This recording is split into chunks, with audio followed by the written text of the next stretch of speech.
Il presidente della regione Renato Schifani convoca assessori e dirigenti per i finanziamenti PNRR a rischio. A Villa Genoardi ad Agrigento la giornata in ricordo di Dante. Dopo i lavori, l'AICA si dimentica di asfaltare le strade lasciando nel pericolo automobilisti e motociclisti.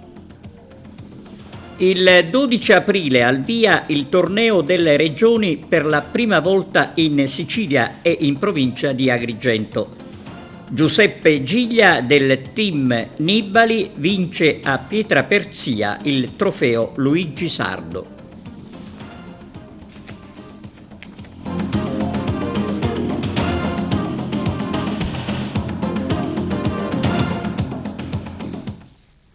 Bentrovati da TVA Notizie. Come avete sentito nei titoli, il presidente della regione Schifani ha convocato per il 31 marzo gli assessori regionali e i dirigenti sui finanziamenti PNRR, il servizio di apertura.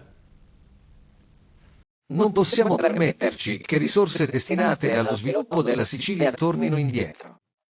In apprensione il governatore Schifani perché dalle attività di monitoraggio condotte dalla cabina di regia regionale per il PNRR è emerso un quadro definito preoccupante e per questo il presidente della regione siciliana ha convocato per lunedì 31 marzo a Palazzo d'Orléans i 9 assessori e i 15 dirigenti generali e i dipartimenti coinvolti nell'attuazione degli interventi finanziati dal PNRR e dal Piano Nazionale Complementare e avverte: l'eventuale mancato adempimento degli obblighi connessi alla realizzazione degli investimenti sarà rilevante ai fini della valutazione dirigenziale e per l'eventuale risoluzione del rapporto di lavoro, come già previsto dalla mia direttiva dello scorso dicembre, sugli indirizzi per l'attività amministrativa e gestionale per il 2025.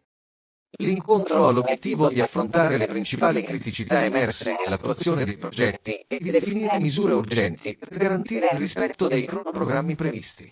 Inoltre, 13 misure specifiche, che fanno capo a 10 dipartimenti, presentano difficoltà significative nel raggiungimento dei target previsti per quest'anno.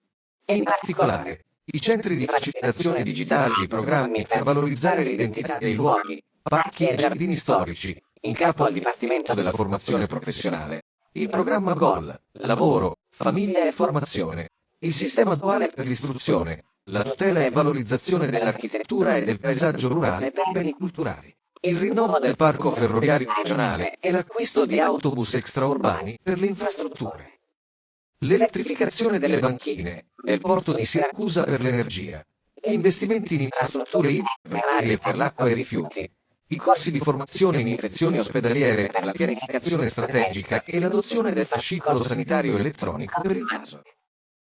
Nel salone della soprintendenza di Agrigento a Villa Genoardi la giornata in ricordo di Dante con un incontro che ha visto protagonisti gli studenti. Ci sono le interviste di Arturo Cantella.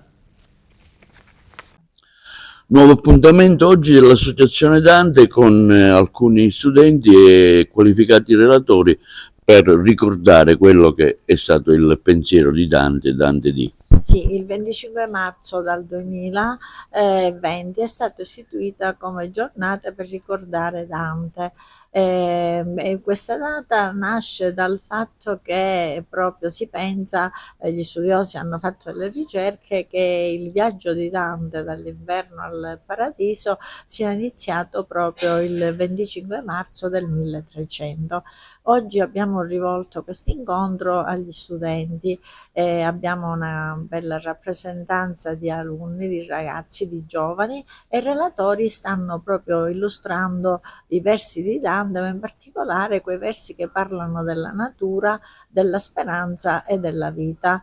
Evidentemente ognuno illustra dal punto di vista particolare e vedo che i ragazzi stanno proprio vivendo questo momento anche da protagonisti, perché c'è uno scambio anche di idee, di domande Dante, e quindi fa piacere, e anche perché diciamo che il futuro è affidato a loro. Lo abbiamo fatto in questo luogo prestigioso che è la Villa Genuardi, la sala della Soprintendenza ai beni culturali e ambientali, anche perché offriamo quindi ai ragazzi di vedere una realtà della nostra Agrigento, una realtà meravigliosa, e quindi anche il luogo stesso diventa oggetto di riflessione e di considerazioni positive. L'editore Antonio Liotta, nonché medico, oggi ha questa iniziativa della Dante per discutere sulle tematiche che riguardano appunto la Dante D. È importante oggi celebrare la giornata internazionale su Dante e cercare di tirare fuori anche elementi innovativi e riflessioni che partono dalla lettura della Divina Commedia. Oggi ho cercato di trattare il tema della sostenibilità del linguaggio anche dell'italiano, ma attraverso Dante e tutto quella che è la sua attenzione nei confronti della natura in tutte le sue diramazioni. E ragazzi molto attenti che ascoltano questi interventi per approfondire poi loro all'interno delle scuole le tematiche che partendo da Dante interessano il mondo intero. Professor Enzo Di Natali, presente a questo convegno per la Dante D. Il tema che ho trattato è stato il seguente: Dante Vasco e il senso della vita. Dante Alighieri e Vasco Rossi ovviamente offrono due proposte culturali sul senso della vita completamente diverse, mentre per Vasco Rossi non c'è alcun senso nella vita, la vita va vissuta così come viene, anche se non ha un senso. Dante Alighieri con la Divina Commedia e soprattutto con il Paradiso ci dà un senso alla vita. Il mio intervento era appunto questo, far capire il senso della vita nella poesia di Dante Alighieri. In questa giornata dedicata a Dante partecipo con un lavoro di immagini che si ispira all'opera della Divina Commedia proponendo paesaggi agrigentini. Quindi la luce di Agrigento come la luce di Dante del Trecento. Buche e scavi lasciati senza asfalto. Succede ormai regolarmente in tutti i quartieri di Agrigento, dove intervengono imprese edili per conto di AICA alla ricerca di rotture lungo la condotta idrica. Che si debbano riparare le strade dovrebbe essere un dovere degli addetti ai lavori, ma vista la situazione che peggiora di giorno in giorno, ci si chiede in che modo l'AICA intenda provvedere senza lasciare tutto all'improvvisazione che sa tanto di anarchia. Le segnalazioni giungono a decine da parte dei cittadini stanchi di rischiare in auto e in motorino. Bonificato ad Agrigento il cosiddetto raddoppio della Via Emera dopo anni di abbandono. Adesso però bisogna dedicarsi alla segnaletica orizzontale e verticale. Il cosiddetto raddoppio della Via Emera, che collega il piazzale Rosselli con la zona nord di Agrigento e viceversa, è stato bonificato in occasione della Festa del Mandorlo. Si è voluto offrire ai visitatori un luogo decente, finora completamente abbandonato, con le erbacce cresciute ai bordi. Ma adesso che si è deciso finalmente di effettuare la pulizia straordinaria, bisogna dedicarsi con urgenza anche alla segnaletica, perché la strada, come si vede dalle immagini, è priva sia di quella orizzontale che verticale. Un problema questo della segnaletica che interessa inoltre il tratto del viadotto Emera fino ad arrivare al bivio per Fontanelle, un tratto di strada trafficatissimo e senza alcuna manutenzione, che forse pochi sanno, è di competenza comunale. Ci si augura che anche in questo caso a prevalere sia la buona volontà per rendere accogliente quello che in pratica è l'ingresso della città per chi arriva da nord. E adesso un servizio con le interviste di Arturo Cantella sul prossimo referendum dell'8 e 9 giugno. Oggi riunione organizzativa per la campagna referendaria qui alla CGIL. Nasce il Comitato Provinciale per i 5 sì al referendum che si terranno nel nostro paese l'8 e il 9 giugno per abrogare la legge vergogna sul Jobs Act in particolare e una riforma sulla cittadinanza. Con questi referendum i cittadini possono decidere di cancellare direttamente queste leggi che privano i lavoratori della propria dignità.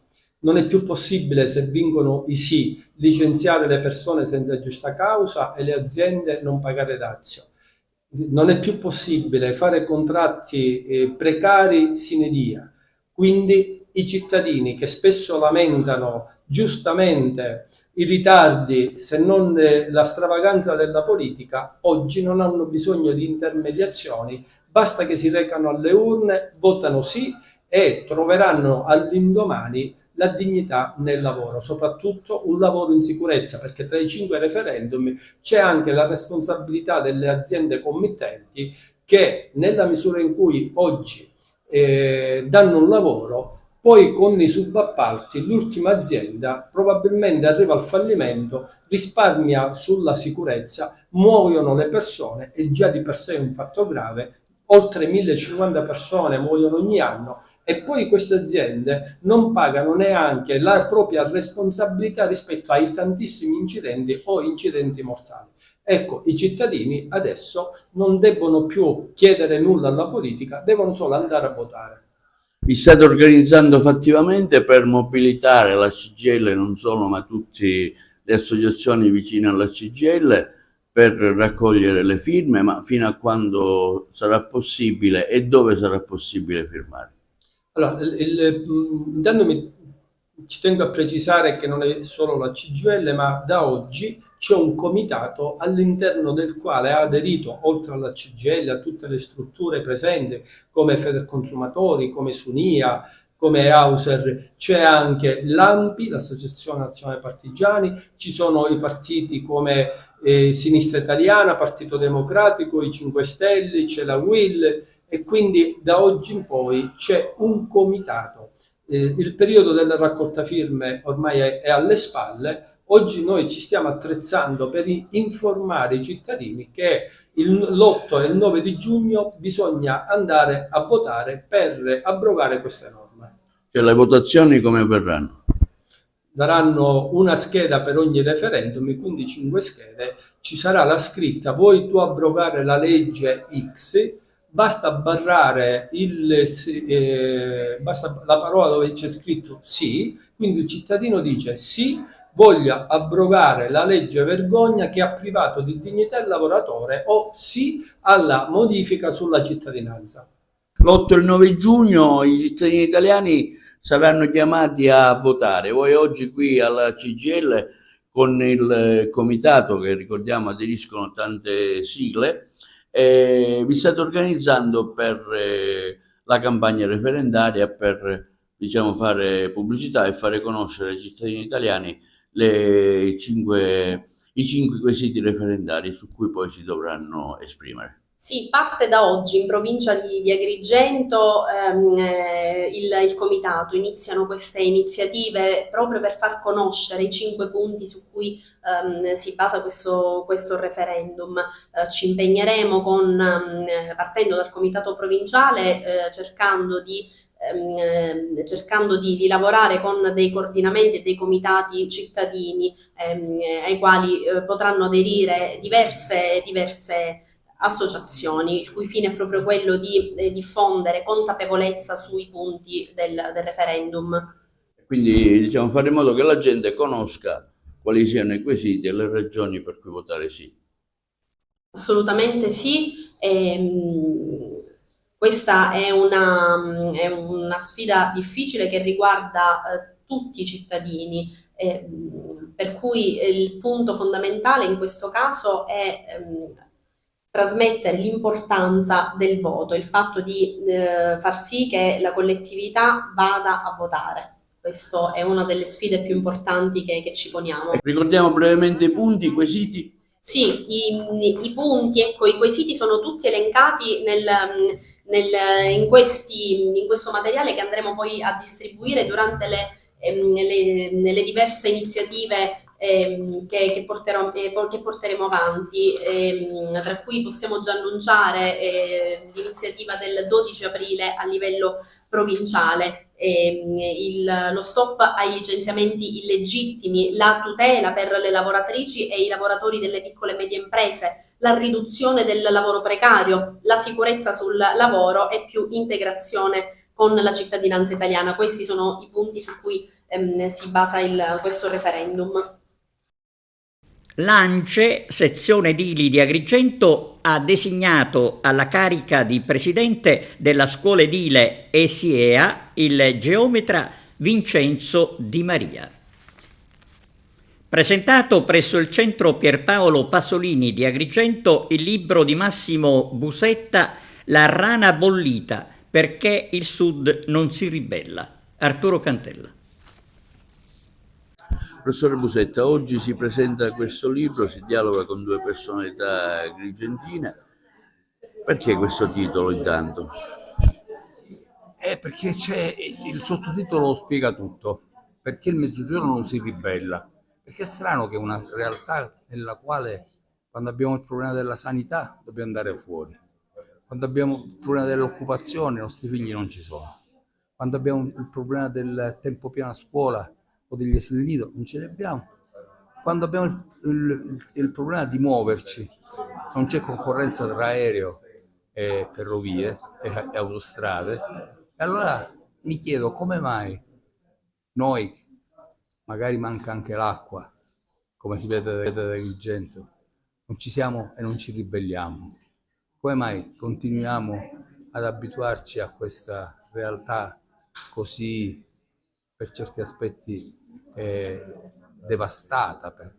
Ecco, questo è il tema di fondo e cerco di dare delle risposte, perché ed è una chiamata alle armi, in qualche modo, tra virgolette le armi, una chiamata all'impegno, una richiesta di partecipazione attiva, di non continuare a sostenere una classe dominante estrattiva che fondamentalmente, invece di occuparsi del bene comune, si occupa del bene proprio e dei parrocchiani.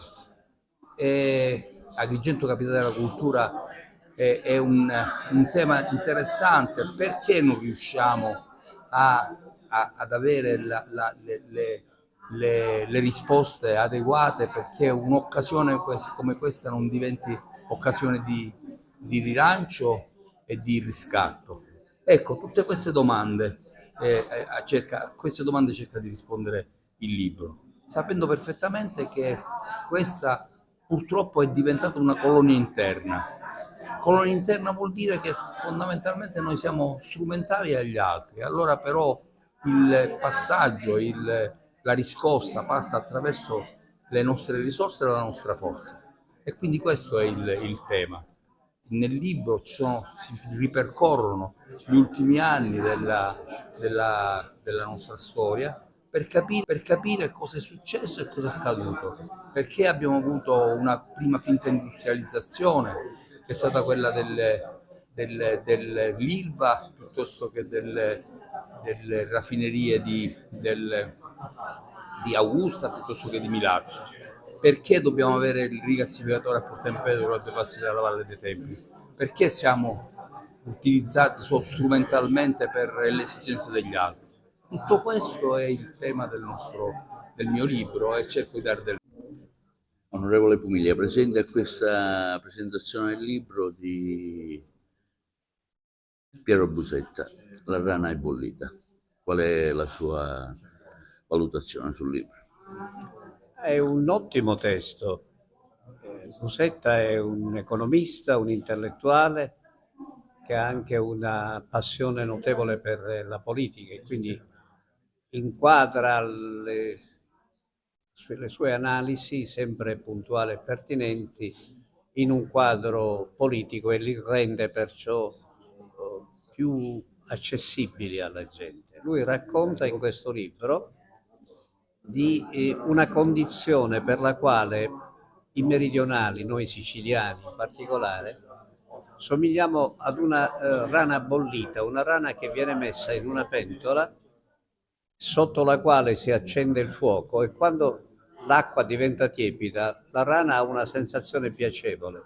Quando invece l'acqua diventa bollente, quindi la rana è talmente bollita che non ha più la capacità di reagire. Ecco, noi saremmo come dei bolliti, saremmo noi meridionali incapaci di ribellarci a una condizione di separatezza rispetto al resto dell'Italia, anche in presenza di disegni precisi, quelli dell'autonomia differenziata, che mirano a una separazione non solo economica ma anche giuridica, proprio di fatto, e quindi ad accrescere anche le differenze. E quindi è il racconto di questa realtà del Mezzogiorno, è della realtà della quale in parte sono responsabili gli altri, ma in larga misura siamo responsabili noi, quando non sappiamo reagire adeguatamente, quando non sappiamo governare i nostri territori, quando non sappiamo, faccio un riferimento concreto alla realtà agrigentina, quando non sappiamo valorizzare un'opportunità come quella di capitale della cultura, per cui sprechiamo perfino ciò che riusciamo a conquistare o che ci viene dato. Salvatore Pezzino, parliamo di questo libro, lei dialogherà con Busetta, uno dei noti economisti siciliani che non le manda a dire? Questo saggio è l'ultimo di una quadrilogia che ha un filo comune, cioè lì traspare da questo lavoro tutto l'impegno meridionalista di Pietro Busetta, un impegno che si sostanzia non solo in questi saggi ma anche in tutta la sua attività pubblicistica. In questo volume in particolare l'autore si interroga sul fatto che è quasi incredibile che la popolazione meridionale non si ribelli rispetto a un quadro così disastroso, che vede una sanità che non è per niente efficiente, una mobilità quasi inesistente, un reddito pro capite molto basso e la disoccupazione che aumenta, e l'autore si chiede come mai davanti a un quadro così disastroso non ci sia una reazione. E lui ovviamente fa un'analisi di queste cause, del fatto che ci sia una popolazione ormai addomesticata, utilizza la metafora della rana bollita per dire che questa popolazione si fa praticamente cuocere a fuoco lento dentro questa pentola senza avvertire che prima o poi rimarrà bollita. Quindi una situazione difficile dalla quale non si può uscire se non c'è una reazione da parte della popolazione, perché con una reazione da parte della popolazione probabilmente poi reagirà anche la politica e si potrà inaugurare un nuovo corso. Siamo giunti allo sport. Calcio: il 12 aprile al via il torneo delle regioni che per la prima volta si terrà in Sicilia, coinvolgendo la provincia di Agrigento. Carmelo Lentini ha intervistato il presidente Angelo Caramanno. La Sicilia e la provincia di Agrigento sono pronte ad ospitare per la prima volta la 61esima edizione del Torneo delle Regioni 2025, uno degli appuntamenti più rilevanti nel panorama del calcio dilettantistico italiano. La manifestazione, che si terrà dall'11 al 18 aprile del 2025, coinvolgerà tutte le 20 regioni d'Italia, ognuna con 4 rappresentative. Under 15, Under 17, Under 19, calcio femminile. Al nostro microfono il presidente della FIGC di Agrigento, Angelo Caramanno. Sì, allora, per la prima volta il torneo della regione, il 61esimo torneo della regione, si svolge in Sicilia, quindi per noi è un evento molto importante, ci teniamo tantissimo. Il presidente Morgana sta organizzando tutto diciamo con la massima attenzione, cercando di curare tutti i dettagli come sempre sa fare lui. Diciamo che è un torneo di regione che coinvolge tutte le province della Sicilia, quindi si farà in tutte le province, saranno tutti interessate, nel senso che sono 20 comitati regionali che partecipano, quindi tutte le regioni d'Italia, e sono suddivise in 5 gironi da 4 squadre ciascuno. Per quanto riguarda la provincia di Agrigento è coinvolta in un girone con Caltanissetta e Enna, quindi noi avremo 4 regioni, Trento, Bolzano, che fanno parte come se fossero delle regioni, Veneto e Friuli Venezia Giulia. Di questi 3 alloggeranno in provincia di Agrigento, e quindi abbiamo, tranne il Friuli Venezia Giulia che alloggerà ad Enna, le altre 3 alloggeranno in provincia di Agrigento, qua da noi. Poi si faranno, le gare inizieranno il 12 di aprile, il 12, 13 e 14 aprile, la prima fase, poi la prima classificata, quindi sono 5 classificate, le prime 5, e le 3 migliori seconde accederanno per la fase successiva, che si svolgeranno tutte le gare a Taormina. Campi dell'Agrigentino direttamente interessati? I campi interessati sono Aragona, Favara e Licata. Questi sono i 3 campi interessati per quanto concerne il torneo della regione. Il torneo della regione, ogni gara, ogni diciamo, giornata sarà caratterizzata da 4 gare, nel senso che giocheranno la prima partita alle 9 l'Under 15, alle 11 l'Under 17, alle 2:30, quindi 14:30 giocheranno l'Under 19 e a seguire 16:30 il femminile, il calcio femminile.